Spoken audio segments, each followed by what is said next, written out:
আল্লাহুস সামাদ ৪১ বার পাঠ করে চিনিতে ফু দিলে কি হয়? আমি আবার বলছি, আল্লাহুস সামাদ ৪১ বার পাঠ করে চিনিতে ফু দিলে কি হয়? খুবই দামি এবং গুরুত্বপূর্ণ আমলটি আপনি শিখে রাখুন, আপনার কাজে লাগবে। এই আমলটি কখন কিভাবে করবেন, কোন নিয়মে করবেন, আমলটি করে কিভাবে উপকৃত হবেন আমি বলে দিচ্ছি। তাই বিস্তারিত জানার জন্য, আমলটি শিখে রাখার জন্য ভিডিওটি না টেনে না কেটে ধৈর্য এবং মনোযোগ সহকারে শেষ পর্যন্ত আপনি দেখতে থাকুন, তাহলে আপনি সঠিক নিয়মে আমলটি করতে পারবেন। প্রিয় ভাই বোনেরা, শুরুতেই বলবো কিভাবে আমল করবেন, তারপরে বলবো আমলটি করে কিভাবে উপকৃত হবেন। তাহলে চলুন কিভাবে আমলটি করতে হয় জেনে নেওয়া যাক। আমলের শুরুতে আপনার কাছে কোন জিনিস রাখতে হবে? শুরুতে কিছু চিনি আপনার সামনে রাখবেন, ভালো ফ্রেশ চিনি আপনার সামনে রাখবেন, রেখে ডেকে রাখবেন। এরপরে উত্তম রূপে পবিত্রতা অর্জন করবেন। পবিত্রতা অর্জন করে কিবলামুখী হয়ে নির্জন একটি জায়গায় আপনি বসবেন। বসে ৩ বার ইস্তেগফার পাঠ করবেন, ক্ষমা চাওয়ার দোয়া, আস্তাগফিরুল্লাহ আস্তাগফিরুল্লাহ আস্তাগফিরুল্লাহ, বা পূর্ণ ইস্তেগফারটা আপনি পাঠ করতে পারেন, আস্তাগফিরুল্লাহ রাব্বি মিন কুল্লি যামবি ওয়া আতুবু ইলাইহি লা হাওলা ওয়া লা কুওয়াতা ইল্লা বিল্লাহিল আলিয়্যিল আযীম। প্রিয় ভাই বোনেরা, এই আমলটি কিন্তু অনেক দামি এবং গুরুত্বপূর্ণ। এই আমলটি করে যখন আপনি ফলাফল পাবেন, তখন আপনি আনন্দিত হবেন এবং আপনার অনেক টাকাও বেঁচে যাবে। ইতিপূর্বে হয়তো আপনি অনেক অর্থ সম্পদ খরচ করেছেন, আর অর্থ সম্পদ আপনার খরচ করতে হবে না। প্রিয় ভাই বোনেরা, এই আমলটি করে দেখুন না কি হয়, একবার করুন।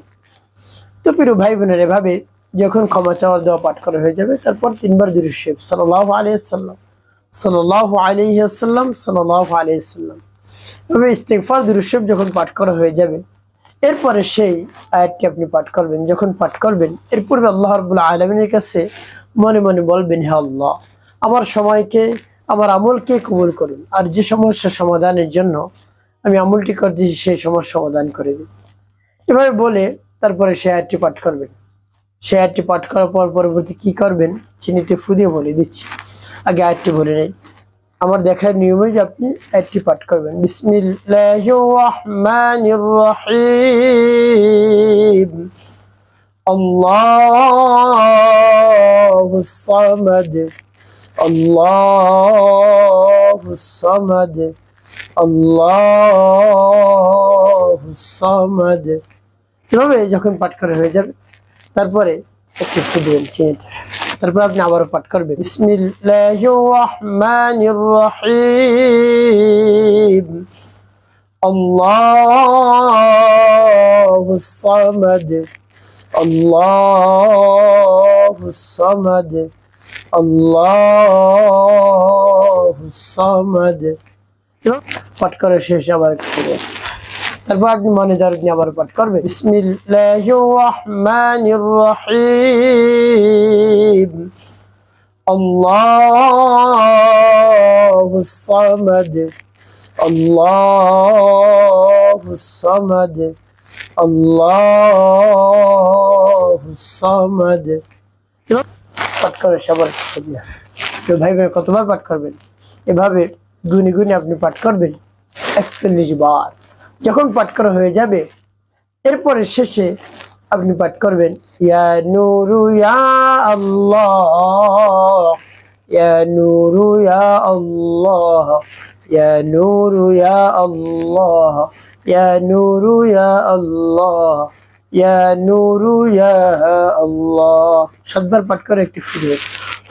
সর্বশেষ আপনি দুরূদ ইব্রাহিম পাঠ করবেন ৫ বার। আল্লাহুম্মা সাল্লি আলা মুহাম্মাদ ওয়া আলা আলি মুহাম্মাদ কামা সাল্লাইতা আলা ইব্রাহিম ওয়া আলা আলি ইব্রাহিম ইন্নাকা হামিদুম মাজিদ। আল্লাহুম্মা বারিক আলা মুহাম্মাদ ওয়া আলা আলি মুহাম্মাদ কামা বারাকতা আলা ইব্রাহিম ওয়া আলা আলি ইব্রাহিম ইন্নাকা হামিদুম মাজিদ। আল্লাহুম্মা সাল্লি আলা মুহাম্মাদ ওয়া আলা আলি মুহাম্মাদ কামা সাল্লাইতা على إبراهيم وعلى آل إبراهيم إنك حميد مجيد. اللهم بارك على محمد وعلى آل محمد كما باركت على إبراهيم وعلى آل إبراهيم إنك حميد مجيد. اللهم صل على محمد وعلى آل محمد كما صليت على إبراهيم وعلى آل إبراهيم إنك حميد مجيد. اللهم بارك على محمد وعلى آل محمد كما باركت على إبراهيم وعلى آل إبراهيم إنك حميد مجيد.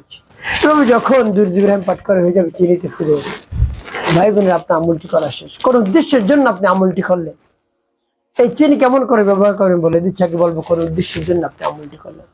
আপনার মুখে যদি মিস্তা থাকে, ব্রণ থাকে, কালো দাগ থাকে, তারপরে চেহারার মধ্যে যদি উজ্জ্বলতা না থাকে, তাহলে আপনি এভাবে আমল করবেন। আমল করে আপনি প্রতিনিয়ত এই চিনি আপনি খাবেন। হ্যাঁ, সকালে, দুপুরে, রাতে এই 3 বেলা আপনি চিনি খাবেন। অল্প অল্প করে খাবেন, বেশি খাবেন না। দেখা যায় অনেক সমস্যা হতে পারে যদি বেশি চিনি আপনি খেয়ে ফেলেন। অল্প অল্প করে আপনি নিয়ত করে খাবেন, হ্যাঁ আল্লাহ, আমার মুখে মেস্তা, ব্রণ, কালো দাগ রয়েছে, মুখের মধ্যে লাবণ্যতা নেই, তারপরে উজ্জ্বলতা নেই, একেবারে কালো দেখা যায়, ভালো দেখা যায় না। আমি একজন যুবক বা যুবতী, কিছুদিন পর আমার বিবাহ শাদী হবে, আমাকে দেখে যেন মানুষ পছন্দ করে, এই জন্য আমার চেহারাকে উজ্জ্বল ফর্সা করে দিন।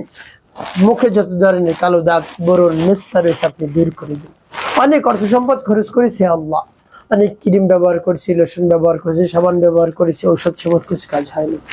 আল্লাহ, আপনার শরণাপন্ন হয়েছি, এই আয়াতের বরকতে আপনি আমার সব সমস্যা সমাধান করেন। তবে রব্বি কারিমের কাছে মন খুলে প্রাণ ভরে যদি বলতে পারেন, অবশ্যই আল্লাহ রাব্বুল আলামিন আপনার চাওয়া পাওয়া পূরণ করে দিবেন।